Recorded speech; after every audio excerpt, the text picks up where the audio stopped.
സ്നേഹമുള്ളവരെ, മരണത്തിന് ശേഷം എന്താണ് എന്നുള്ള ചോദ്യം മനുഷ്യന് ബുദ്ധി ഉറച്ച ഏതാണ്ട് 2 ലക്ഷം വർഷങ്ങൾ മുതൽ ഇന്ന് വരെയും ചോദിക്കപ്പെടുന്നതാണ്. കേവലമായിട്ടുള്ള ആകാംക്ഷയുടെ പുറത്ത് മാത്രമല്ല, എന്നും ജീവിച്ചിരിക്കാൻ, ഒരിക്കലും മരിക്കാതിരിക്കാനുള്ള അദമ്യമായിട്ടുള്ള ആഗ്രഹത്തിൽ നിന്ന് കൂടിയാണ് ആ ചോദ്യം ഉണ്ടാകുന്നത്. ചരിത്രത്തിൽ 4 ഉത്തരങ്ങളെങ്കിലും നമുക്ക് കാണാൻ പറ്റും. പുരാതന റോമാ സാമ്രാജ്യത്തിൽ ജീവിച്ചിരുന്ന എപ്പിക്യൂര് വിഭാഗത്തിൽപ്പെട്ടവരും ഭാരതത്തിൽ ഒരിക്കലുണ്ടായിരുന്ന ചാർവാക സിദ്ധാന്തക്കാരും ഇന്ന് ജീവിച്ചിരിക്കുന്ന പല നിരീശ്വരവാദികളും കല്ലറയ്ക്ക് ശേഷം ഒന്നുമില്ല എന്നും മരണത്തോടെ എല്ലാം അവസാനിക്കുന്നു എന്നും കരുതുന്നവരാണ്. രണ്ടാമത്തെ ഒരു ഉത്തരം പുനർജനനത്തെ പറ്റിയിട്ടാണ്. ഹൈന്ദവ വിശ്വാസത്തിൽ പലരും കാണുന്നത് മരണമടഞ്ഞ ആത്മാക്കൾ വീണ്ടും പല രൂപത്തിൽ, പല ജീവികളിൽ, പല ശരീരങ്ങളിൽ വീണ്ടും പ്രവേശിക്കുമെന്നും അവർ ഇങ്ങനെ അവരുടേതായിട്ടുള്ള ജീവിതചക്രം പൂർത്തിയാക്കുന്നിടം വരെയും ജീവികളെ മാറി മാറി, ശരീരങ്ങളെ മാറി മാറി അവരുപയോഗിച്ച് ഭൂമിയിൽ ജീവിക്കുമെന്നുമാണ്. മൂന്നാമത്തെ ഒരു ഉത്തരം പുനർജീവിതത്തെ സംബന്ധിച്ചാണ്. നമ്മൾ വിശ്വസിക്കുന്നുണ്ട് ആത്മാവും ശരീരവും ജീവനും ചേരുന്നതാണ് നമ്മൾ. ഉൽപ്പത്തിയുടെ പുസ്തകം 1-ാം അധ്യായത്തിൽ പറയുന്നത് പോലെ മനുഷ്യൻ നീ മണ്ണാണ്, മണ്ണിലേക്ക് തന്നെ മടങ്ങും. നമ്മുടെ ശരീരം മണ്ണിലേക്ക് തന്നെ മടങ്ങുകയും മണ്ണിൻ്റെ ഭാഗമായിട്ട് തീരുകയും ചെയ്യും. ആത്മാവ് ദൈവസന്നിധിയിലേക്ക് എത്തുകയും ദൈവം ആത്മാവിനെ വിധിക്കുകയും ചെയ്യും. അങ്ങനെ വ്യക്തിപരമായിട്ടുള്ള ഒരു വിധി നേരിടുമ്പോൾ ഒന്നുകിൽ സ്വർഗത്തിലേക്ക്, അല്ലെങ്കിൽ തിന്മ മാത്രം ചെയ്തവർ നരകത്തിലേക്ക്. ഇനി നന്മ ചെയ്യാനായിട്ട് ആഗ്രഹിക്കുകയും വഴിപിഴച്ച് വീണു പോവുകയും ചെയ്തവർ ശുദ്ധീകരണ പ്രക്രിയക്കായിട്ട് ശുദ്ധീകരണ സ്ഥലത്തിലേക്കും പോകും. ഇങ്ങനെ ഒരു പുനർജീവിതത്തെ പറ്റി നമുക്ക് വിശ്വാസമുണ്ട്. മാത്രവുമല്ല, 4-മത്തെ ഒരു ഉത്തരം അത് പുനരുദ്ധാനത്തെ പറ്റിയിട്ടാണ്.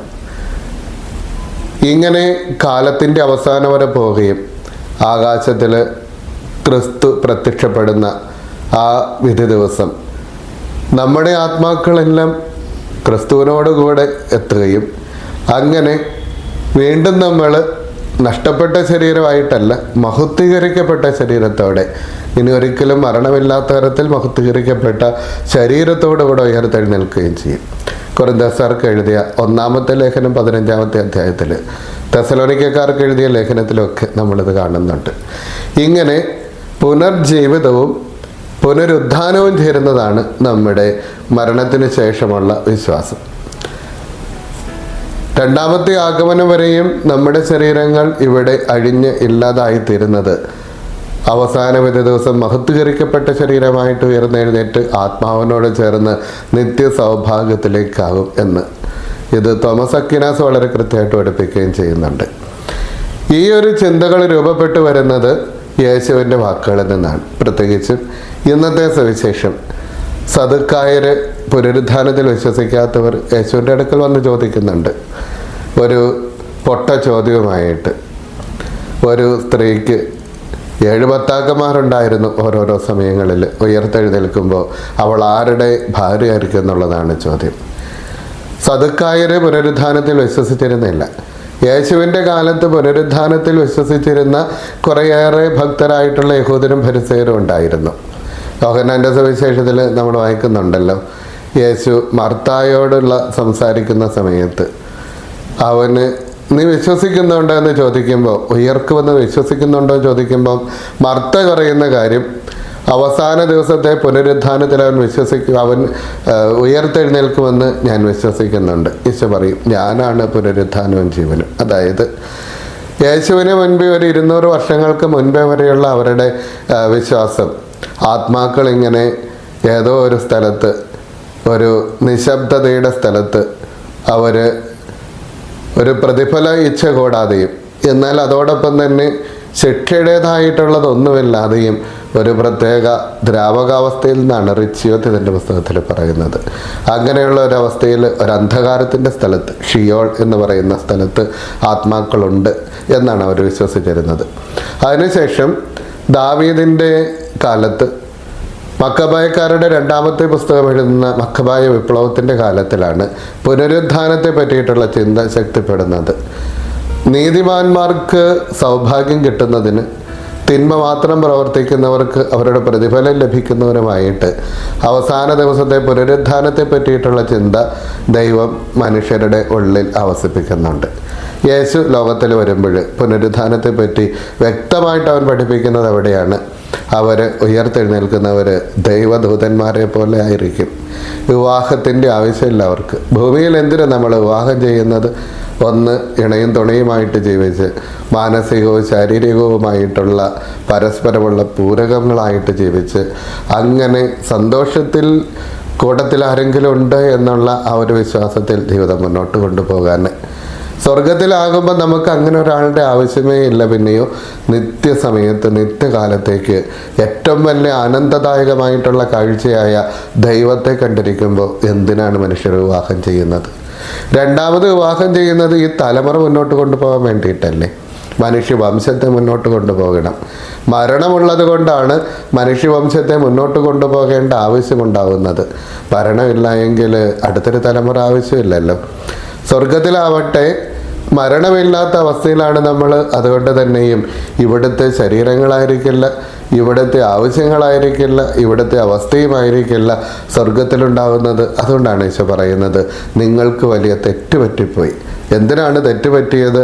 ഒന്നാമത് നിങ്ങൾക്ക് ദൈവവചനം മനസ്സിലാക്കുന്നതിൽ തെറ്റുപറ്റിപ്പോയി. സദുക്കായർ ആദ്യത്തെ 5 ഗ്രന്ഥങ്ങൾ മാത്രം മനസ്സിലാക്കിയിരുന്നവർ, അംഗീകരിച്ചിരുന്നവരാണ്. തുടർന്നുള്ള ഒരു പുസ്തകവും വേദപുസ്തകമായിട്ട് അവർ അംഗീകരിച്ചിരുന്നില്ല. അതുകൊണ്ട് തന്നെ യേശോ അവരോട് സംസാരിക്കുമ്പോൾ പഞ്ചഗ്രന്ഥികളിൽ നിന്ന് തന്നെയാണ് ഉദ്ധരിക്കുന്നത്. മോശയോട് ദൈവം സംസാരിച്ചത് എന്ത് പറഞ്ഞിട്ടാണ്? ഞാൻ അബ്രാഹത്തിൻ്റെ ദൈവം, ഇസഹാക്കിൻ്റെ ദൈവവും യാക്കോബിൻ്റെ ദൈവവുമാണ്. ഈ ഭൂമിയിൽ നിന്ന് അവർ മരണമടഞ്ഞതിന് ശേഷം 400 വർഷങ്ങളെങ്കിലും കഴിഞ്ഞിട്ടാണ് ദൈവം മോശയോട് പറയുന്നത്, ആ മരിച്ചുപോയ ആളുകളുടെ പേരുകൾ പറഞ്ഞിട്ട് ഞാൻ അബ്രാഹത്തിൻ്റെ, ഇസഹാക്കിൻ്റെ, യാക്കോബിൻ്റെ ദൈവമാണെന്ന് പറയുന്നത്. അതായത് ഭൂമിയിൽ അവർ മരിച്ചു പോയെങ്കിലും ദൈവസന്നിധിയിൽ അവർ ജീവിച്ചിരിക്കുന്നവരാണ്.